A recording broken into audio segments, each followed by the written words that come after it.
2008년 12월 9일 대만 지룽시에 위치한 신이중학교 3학년 학생들은 교실에 앉아 선생님을 기다리고 있었습니다. 무슨 일인지 1교시 종이 울릴 때까지 황한닌 선생님은 교실에 들어오지 않았습니다. 당시 34세였던 황한닌은 지룽시 신이구에서 혼자 살고 있었으며 평소 지각하거나 휴가를 신청한 적도 전혀 없었습니다. 그런데 무슨 일인지 황한닌은 아무런 말도 없이 그날 학교에 출근하지 않았습니다. 동료 교사들은 황한닌의 휴대폰과 유선전화로 전화를 걸었지만 전화를 받지 않았기 때문에 결국 그녀의 아파트로 향했습니다. 오전 9시 30분 동료 교사와 교무처장은 A동 5층 22호 황한닌의 집 앞에 도착했습니다.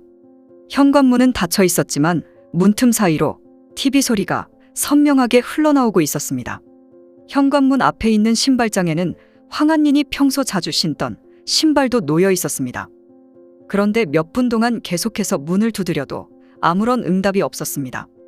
이때 맞은편 24호에 거주하는 왕웨이라는 사람이 나왔고 어젯밤 수상한 일을 겪었다고 말했습니다. 그는 12월 8일 밤 11시 30분경 잠들어 있었는데 갑자기 여성의 비명소리를 들었다고 말했습니다. 그는 단지 커플이 다툰다고 생각하여 크게 신경 쓰지 않았습니다. 30분도 채 지나지 않아 간헐적으로 부딪히는 소리도 들었다고 말했습니다. 그는 여성의 목소리가 황한닌의 목소리와 유사했지만 평소 그녀의 집에서 다투는 소리는 듣지 못했었다고 알렸습니다. 결국 동료 교사는 경비원을 찾은 다음 오전 10시 15분에 열쇠 수리공에게 연락해 황한닌의 집 문을 열게 됩니다. 거실로 들어가 보니 DVD 플레이어가 반복적으로 재생되고 있었고 책과 CD 등이 어지럽게 널려 있었습니다. 잠시 후 그들은 안방으로 들어가게 되었고 황한닌의 시신을 발견하고 말았습니다. 10분 후 경찰관들이 도착해 조사를 이어나갔습니다. 그녀의 두 손은 투명 테이프로 등 뒤로 묶여 있었고 다리도 테이프로 결박돼 있었습니다. 또한 눈과 입도 테이프로 감겨 있었습니다. 마치 미라처럼 거의 온몸이 투명 테이프로 감겨 있었죠. 목에는 교살의 흔적이 남아 있었습니다. 구체적인 사망 시각은 12월 8일 오후 11시 30분부터 12월 9일 오전 1시까지로 보았습니다. 황한닌은 옷을 단정하게 입고 있었지만 속옷만 무릎까지 내려져 있었습니다. 그러나 성범죄의 흔적은 발견되지 않았습니다. 현장을 조사한 수사관들은 다음과 같은 사실을 발견했습니다. 황한닌의 집 문과 창문은 훼손된 흔적이 없었고 누군가 벽을 타고 5층으로 올라온 흔적도 없었습니다. 현관문 앞 모퉁이에서 팔찌가 발견되었는데 그 팔찌는 황한닌의 팔찌로 확인되었습니다. 수사관들은 황한닌이 문을 열어준 후 범인이 바로 황한닌에게 습격한 것으로 보았고 이때 황한닌이 저항하다 팔찌가 떨어진 것으로 판단했습니다. 안방 침대 탁자 옆에서 끊어진 휴대폰 충전 케이블이 발견되었고 컴퓨터 프린터 전원 코드는 뽑혀 있었습니다. 경찰은 처음에 범인이 황한닌의 목을 조르기 위해 휴대폰 충전 케이블을 사용했지만 강한 힘으로 인해 끊어져 프린터 전원선으로 바꿔 살해한 것으로 추측했습니다. 안방에 있는 수납함은 뒤진 흔적이 있었지만 그러나 수납함에 있던 각종 서류와 신용카드, 수표도 그대로 남아 있었습니다.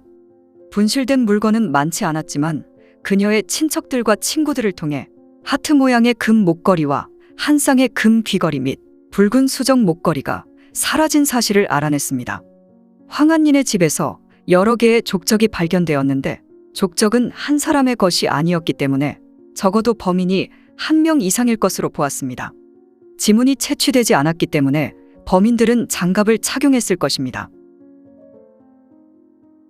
경찰은 황한닌의 배경을 조사했지만 당시 그녀에게 남자친구는 없었습니다. 그러나 전 남자친구와 황한닌이 주변 사람들 몰래 재회했을 가능성도 배제할 수 없다고 판단했고 결국 경찰은 황한닌의 전 남자친구를 조사해 보기로 결정합니다. 경찰은 황한닌이 전 남자친구와 재회했는데 알 수 없는 이유로 황한닌이 이별을 통보했고 전 남친은 이별을 받아들일 수 없었기 때문에 황한닌의 집으로 향한 뒤 그녀를 살해한 것으로 추측했습니다. 전 남친이 황한닌을 살해 후 수사에 혼란을 주기 위해 황한닌의 속옷을 내려 성범죄처럼 보이게 연출한 것으로 추측했습니다. 놀랍게도 황한닌의 전 남친은 경찰대학을 졸업했고 일정 기간 경찰관으로 근무하기도 했습니다. 따라서 그는 충분히 현장을 조작할 수 있는 능력을 갖추고 있습니다. 하지만 수사관들이 그를 면밀히 조사한 결과 그는 최근 한 달 동안 황한님과 연락조차 하지 않았고 범행 당시 지룽시에 있지도 않았습니다. 생전에 마음씨가 좋았던 황한이는 소년원에서 자원봉사자로 활동했었습니다. 몇 년 동안 황한이는 40여 명의 소년범들을 사회나 가정으로 돌아갈 수 있게 도왔던 것으로 밝혀졌습니다. 하지만 모든 소년범들이 황한인의 이러한 선행을 좋아했던 것은 아니었습니다. 또한 몇몇 소년범들이 황한인에게 돈을 빌리려 했지만 돈을 빌려주는 것에 대해서는 단호하게 거절했었습니다. 결국 경찰은 황한인에게 상담을 받은 40여 명의 소년범들을 일일이 조사하기 시작했습니다. 조사 결과 그들 모두 알리바이를 가지고 있었으며 황한인은 그들 모두에게 진심을 다해 상담했기 때문에 그들 모두 황한인에게 악한 감정도 가지고 있지 않았습니다. 수사관들이 발을 동동 구르고 있을 때 마침 법의학 조사팀에서 연락이 왔습니다. 안방에 있는 수납함에서 황한인의 소유가 아닌 타인의 지문이 추출되었다는 것이었죠. 그 지문의 소유자는 절도 전과가 있는 유 씨이며 놀랍게도 황한인의 옆집인 23호에 거주하고 있었습니다. 경찰은 즉시 수색영장을 발부하고 그의 집을 수색하기 시작했습니다. 경찰이 유 씨의 집을 수색한 끝에 황한인의 집 열쇠를 발견했고 더욱 충격적인 것은 황한인의 속옷이 유 씨의 안방 옷장에서 발견되었다는 점입니다. 이 두 가지 증거를 확보한 후 경찰은 그가 범인이라고 확신하게 되었고 그의 범행에 대해 추론했습니다. 유 씨는 장애가 있었고 전과가 있었기 때문에 힘겨운 삶을 살아가고 있었습니다. 따라서 그는 돈이 절실했기 때문에 황한인의 집을 목표로 삼았습니다. 황한인은 안정적인 직업을 가지고 있었고 혼자 살고 있었기 때문입니다. 그날 유 씨는 황한인이 잠들 때까지 기다렸다가 미리 복사해둔 열쇠를 이용해 침입할 계획을 세웠습니다. 뜻밖에도 그가 문을 열었을 때 황한인은 기척을 들었고 문을 막으며 저항하기 시작했습니다. 유 씨는 황한인을 제압한 후 이웃들의 시선을 돌리기 위해 DVD를 틀었습니다. 유 씨는 황한인에게 몹쓸 짓을 하려 했으나 증거가 남을 것이라고 판단해 결국 시도하지 않았습니다. 이후 황한인을 살해한 후 그녀의 보석과 속옷을 훔쳤다는 게 경찰의 이론입니다. 여기에 대해 유 씨는 자신이 한 게 아니라고 되풀이했을 뿐 황한인의 속옷에 대해서는 해명하지 않았습니다. 경찰은 조사를 이어가면서 유 씨가 범인이 아닐 수도 있다고 판단하게 됩니다. 유 씨는 범행 당일 친구들과 밖에서 모임을 가졌습니다. 노래방 CCTV와 도로변 CCTV까지 확인한 결과 그는 8일 오후 8시 30분에 집을 나왔고 9일 오전 1시가 넘어서야 술에 취해 아파트로 돌아간 것이 확인되었기 때문입니다. 게다가 유 씨는 출소 후 작은 사업을 시작했는데 그의 사업은 몇 년 동안 호황을 누리고 있었습니다. 물론 유 씨가 용의자에서 제외되더라도 경찰은 여전히 그가 왜 황한인의 열쇠와 속옷을 가지고 있으며 사물함에 지문이 남아있는 것에 대해 진실을 알아야 했습니다. 12월 12일 여기에 대해 유 씨는 몇 달 전 황한인의 집에 열쇠가 꽂혀 있는 것을 발견하고 재빨리 훔쳤다고 진술했습니다. 약 일주일 후 황한인이 출근했을 때 그녀의 집에 들어가게 되었고 속옷을 훔쳤다고 주장했습니다. 그녀의 사진을 훔치기 위해 사물함을 열게 되었는데 이때 사물함에 지문이 남았을 것이라고 말했습니다. 유 씨는 단지 변태였고 결국 이 사건은 다시 처음으로 돌아가고 말았습니다. 계속해서 조사를 이어나가면서 교사의 월급이 우체국 통장으로만 입금된다는 사실을 알게 됩니다. 그런데 황한인의 집을 수색했을 때 우체국 통장과 카드는 발견되지 않았었죠. 그녀의 우체국 계좌를 조회해보니 약 8,000원밖에 남아있지 않았습니다. 이어 계좌의 거래 내역을 확인해보니 황한인이 살해된 직후인 12월 9일 오전 2시 39분과 2시 41분에 파란색 마스크와 검은색 패딩을 입은 긴 머리의 남성이 ATM 기계에서 황한인의 우체국 카드로 총 4만 대만 달러를 인출한 것을 발견했습니다. 그 남성은 돈을 인출한 후 흰색 운동화를 신은 또 다른 남성과 대화를 나눴는데 경찰은 이 두 사람이 공범이라고 판단했습니다. 머리 긴 남성은 CCTV에 포착되었지만 마스크를 착용하고 있었고 그가 대화를 나눈 남성은 멀리에서 CCTV에 찍혔기 때문에 대략적인 윤곽만 보였을 뿐이었습니다. 이제 경찰은 인근 모든 CCTV를 조사하기 시작했습니다. 다행히 오전 2시 47분 흰색 운동화를 신은 남성과 그 장발 남성이 편의점에 들어오는 모습이 CCTV에 포착되었습니다. 두 사람은 담배와 음료 그리고 휴대폰 선불카드를 구입했습니다. 이어 노란색 재킷을 입은 키 작은 남성이 편의점에 들어왔고 세 사람은 몇 분 동안 대화를 나눈 후 편의점을 떠났습니다. 12월 15일 경찰은 편의점에서부터 65m 떨어진 한 다리 아래에서 마스크를 착용하고 검은색 패딩을 입은 남성과 동일한 패딩을 발견했습니다. 경찰은 수천 개의 CCTV 영상을 회수한 후 그들의 행적을 추적하기 시작했습니다. 12월 8일 오후 11시 20분경 황한린의 집에서 550m 떨어진 곳에서 세 사람은 처음으로 모습을 드러냈고 이때 세 사람은 마스크를 착용하지 않았습니다. 오후 11시 30분경 세 사람은 황한린의 아파트 후문 쪽으로 걸어가다가 사라지고 말았습니다. 당시 후문에 있는 CCTV는 고장난 상태였습니다. 이후 약 1시간 30분 동안 세 사람의 흔적을 찾을 수 없었고 12월 9일 오전 1시경 그들은 후문 쪽에서 다시 모습을 드러냈습니다. 이어 그들은 택시를 타고 신베이시 루이팡구로 향했습니다. 그곳에 도착한 그들은 황한린의 돈을 인출하고 편의점에 들렀던 것이었습니다. 편의점에서 나온 후 그들은 다시 택시를 타고 떠났는데 여기서부터 경찰은 그들의 행적을 알아내지 못했습니다. 경찰은 세 사람이 황한린의 아파트에 대해 잘 알고 있다고 믿었고 따라서 CCTV에 찍힌 그들의 사진을 가지고 황한린의 아파트로 향해 주민들을 대상으로 다시 탐문을 이어나갔습니다. 뜻밖에도 황한린의 이웃인 23호 왕웨이는 파란색 마스크를 쓴 남성의 사진을 보고 즉시 그를 알아보았습니다. 왕웨이는 그가 유이첸이고 5층 21호에서 거주했었다고 알렸습니다. 그에게는 자녀 1명과 아내가 있었는데 월세를 내지 못해 결국 이사 갔다고 알렸습니다. 이어 경찰은 유이첸의 정보를 수집하게 됩니다.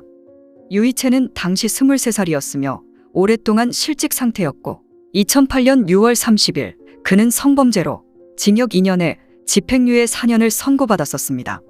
흰색 운동화를 신은 남성은 당시 35세의 소지샤오로 밝혀졌습니다. 그는 어린 시절 절도 사기 등으로 징역 6년을 선고받았었고 2001년 7월 13일에는 문서 위조 혐의로 징역 4개월을 선고받기도 했었습니다. 키 작은 남성은 정원이로 당시 26살이었습니다. 그는 2006년 1월 26일 절도 혐의로 징역 4개월을 선고받았고 2006년 10월 18일 또다시 절도 혐의로 징역 10개월을 선고받았었습니다. 12월 18일 오후 8시 15분 경찰은 유이첸을 그의 집에서 체포했고 15분 후 또 다른 경찰관들이 소지샤오도 체포하는 데 성공합니다. 우연히 이날은 황한린의 생일날이었습니다. 체포된 후 두 사람은 매우 오만했으며 아직 체포되지 않은 정원이에게 모든 책임을 전가하려 했습니다. 그러나 유이첸과 소지샤오는 얼마 지나지 않아 자신들의 범행을 자백했습니다. 2007년 6월 30일부터 2008년 6월 30일까지 1년 동안 유이첸은 처자식과 함께 황한린의 집 맞은편 21호에 살았습니다. 부부에게 아이가 있었지만 고정 수입이 없었기 때문에 끼니를 때우지 못하는 경우도 종종 있었습니다. 황한린은 유이첸의 형편을 알게 된 후 많은 도움을 주었고 아이에게는 분유와 장난감도 사주었습니다. 이후 점차 친해진 후 황한린은 유이첸을 남동생처럼 대해주기도 했었죠. 그러나 유이첸은 더 이상 월세를 감당할 수 없었기 때문에 2008년 6월 30일 가족과 함께 그곳을 떠났습니다. 이후 몇 달 동안 황한린은 유이첸 가족과 연락이 끊겼습니다. 2008년 11월 말 유이첸은 소지샤오의 거주지에서 저녁 식사를 하며 대화를 주고받았습니다. 그들의 저녁 식사는 술로 이어졌고 절박했던 소지샤오는 유이첸에게 집을 털자고 제안하게 됩니다. 유이첸은 아직 집행유예 기간이었지만 자신 또한 절박했기 때문에 소지샤오의 제안을 받아들이게 됩니다. 다음 주 두 사람은 미리 점찍 얻은 고급 주택에 도착했지만 그러나 보안이 잘 돼 있었고 CCTV도 촘촘히 설치되어 있었기 때문에 포기할 수밖에 없었습니다. 이때 유이첸은 아낌없이 도와주었던 황한린이 떠올랐습니다. 유이체는 그 아파트에 대해 잘 알고 있었고 후문 CCTV가 오랫동안 고장난 사실도 알고 있었죠. 결국 두 사람은 목표를 황한린으로 변경하게 됩니다. 12월 6일 유이첸과 소지샤오는 아파트 후문으로 가서 카메라를 확인했고 일주일 안에 범행을 저지르기로 합의하게 됩니다. 12월 8일 오후 2시경 유이첸과 소지샤오는 로이팡 기차역에서 만났고 두 사람은 근처 술집을 찾아 범행에 대해 계획을 세우기 시작했습니다. 오후 7시경 유이첸은 친구로부터 전화를 받았는데 노래방으로 놀러 오라는 내용이었습니다. 그렇게 유이첸은 소지샤오를 데리고 노래방으로 향했습니다. 노래방에서 유이첸은 정원이의 전화를 받았고 정원이도 노래방으로 초대했습니다.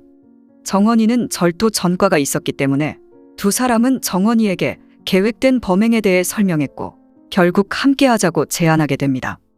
거의 반년 동안 수입이 없어 생활고에 시달리던 정원이는 아무 생각 없이 흔쾌히 동의했습니다.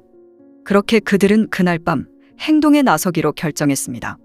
오후 11시 20분경 세 사람은 택시를 타고 황한린의 아파트 인근에서 내렸습니다. 그들은 아파트 후문을 통해 재빨리 들어갔고 황한린의 집 앞에 도착하게 됩니다. 이때 유이체는 두 사람에게 숨어 있으라고 지시했습니다. 결국 유이체는 초인종을 눌렀고 문이 열리길 기다리고 있었습니다. 이때 황한린은 현관문 안전고리를 채우고 누구인지 확인했습니다. 황한린은 유이체님을 확인한 후 늦은 시간에 무슨 일로 왔냐며 문을 열어주었습니다.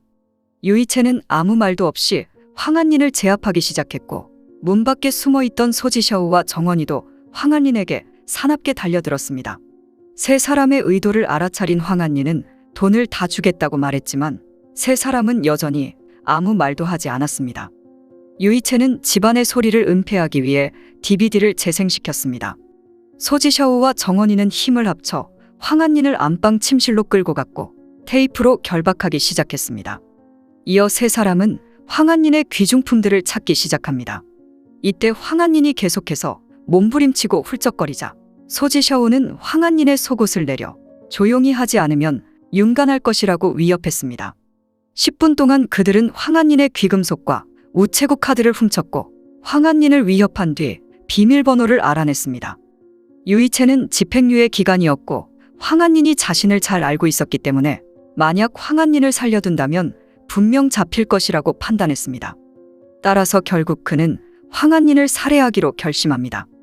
유이체는 침대 옆 탁자에 있는 휴대폰 충전 케이블을 잡았고 정원이에게는 현관문에서 망을 보고 있으라고 지시했습니다. 유이첸과 소지샤오는 각각 케이블 한쪽 끝을 잡고 잡아당겼는데 과도한 힘으로 인해 케이블선이 끊어지고 말았습니다.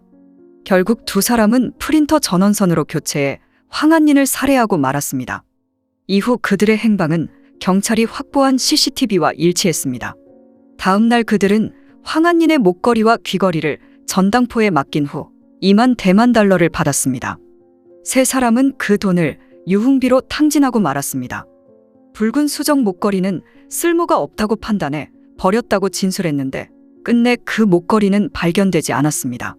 그 붉은 수정 목걸이는 유명 예술가가 제작한 것이었으며 15만 대만 달러에 달하는 목걸이로 밝혀졌습니다. 정원이는 두 사람이 체포된 사실을 알고 공사장에서 막노동을 하며 숨어 지내고 있었습니다. 2009년 1월 23일 오후 4시 30분 경찰은 타오휘안에서 약 한 달간 숨어있던 정원이를 체포합니다. 재판 과정에서 정원이는 두 사람이 황한린을 살해하는 것을 말리려 했다는 사실이 밝혀져 종신형을 선고받았고 유이첸과 소지샤오는 결국 사형을 선고받았습니다. 2009년 10월 황한린의 부모님은 법원에 민사 배상을 청구했고 판사는 세 사람이 유가족에게 2,516만 4,300 대만 달러를 배상하라고 명령했습니다. 하지만 세 사람에게는 당연히 돈이 없었고 유가족에게 보상하지 못했습니다. 황한린의 가족도 이러한 사실을 알고 있었고 심리적으로 위안을 삼아야 했습니다. 유이첸과 소지샤오의 사형은 아직까지 집행되지 않았습니다.